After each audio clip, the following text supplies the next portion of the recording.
gentlemen. Here we go.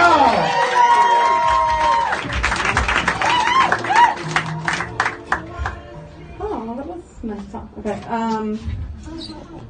So, a lot of my friends are having kids, which, let's face it, is usually a mistake. Yeah, most of the time. But and then another thing I noticed is that these people that I grew up with, they start to turn into these moms and are no longer like people, and then they start saying these little things like that start sneaking in, like they become like, I have these friends that become their moms, like women who used to be like, hey buddy, and now they're like, hey there. Hey there, how you doing there? Oh, sorry there. Oh, you're looking great there. I'm like, why are you suddenly so concerned with, like, are you because you're tired, because you have kids, because you made a mistake? And I've noticed that this group of people who says this also kind of starts to overlap with the guilty as charged moms. These people? Like, they do something that no one would charge them with. Like, you're at a party and somebody's like, oh my god, you made these amazing brownies. He's like, guilty as charged. No, nobody has accused you of violating any ethical codes because you made us a nice dessert, Brenda. Nobody said that. Look, like making a nice centerpiece for the church potluck is not the same thing as like exploiting orphans for drugs. Guilty as charged. Nobody's charged you. It's a nice brownie. It's not a crime. But orphans. You want an orphanage, you gotta make some orphans.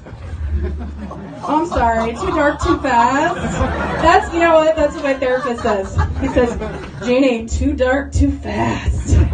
Dial it back. And I say, I'm sorry, Dr. Sanderson, and he says, no, what, my name's Dr. Chen. What the hell country do you think you're in? Are you on your meds? I'm like, no, I don't want to tell you, because you want to keep it light. You don't want me to get too dark too fast. I don't have to talk to you about this right now. I'm giving enough context. But speaking of context, that's one of my favorite things, is how much people react differently to things based on their context. Like, what would you do if you were just at the Family Mart and you were whatever time it is to get your vodka and your poncho, and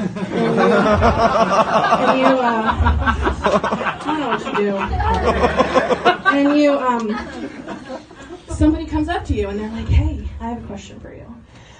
Are you interested in knowing how wooden nutcrackers and fiberglass kayak paddles get made?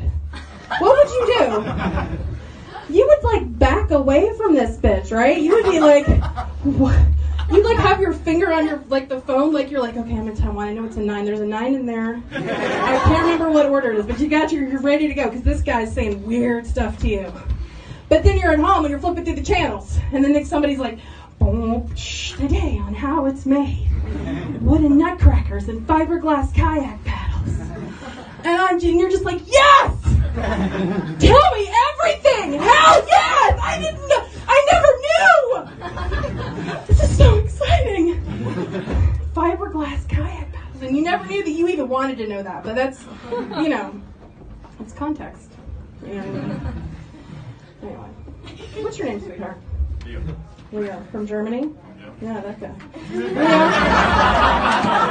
Leo, do you want to know what is something that's a real sick fucking joke, Leo? Yes, please. I'm going to tell you. The fact that human beings cannot tell if a towel is wet or dry during the one time that you need to know if the towel is wet or dry, and that's when you're wet.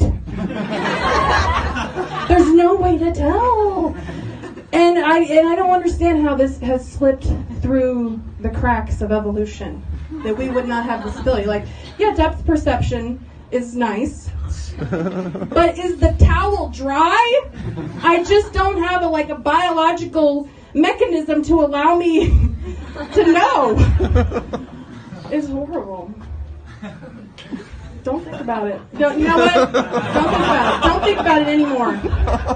Let's talk about something happy. If you ever feel powerless, okay, just remember that there's like a 95% chance that someone might ask you to make a very important decision one day that you weren't even expecting. For example, I don't know if you guys know this, but People Magazine, you guys ever heard of People Magazine? It's in a popular American magazine. They have this thing that they do every year where they decide who's the sexiest man alive. Okay? They've done it for, I don't know, 500 years or something. So every year they decide this. And let me tell you how I'm pretty sure this went down this year. The sexiest man alive this year, I'm 95% sure, was exclusively chosen by Linda in accounts receivable at People Magazine because they forgot to ask literally anyone who was the sexiest man alive this year, because I'm going to tell you something. They picked this guy named Blake Shelton. I don't know if you guys know who this is, but this bitch is out here looking like a can of warm potato salad. He is not a beautiful thing. So literally the only scenario I could possibly come up with for how this could happen is one day they're just like, oh God, we have to go to copy in 18 hours with this new issue. And we forgot to ask anyone who's the sexy man. We forgot. Linda, who's the sexy man? Look at that. Oh, girl, you know I love that Blake Shelton. Done. Get it to copy. 18 hours. Blake Shelton. Thank you, Linda. So you never know. You might be. You never feel powerless. Just remember Linda and how she was single-handedly responsible for influencing the entirety of American culture. Thank you very much. I'm going back to Taiwan.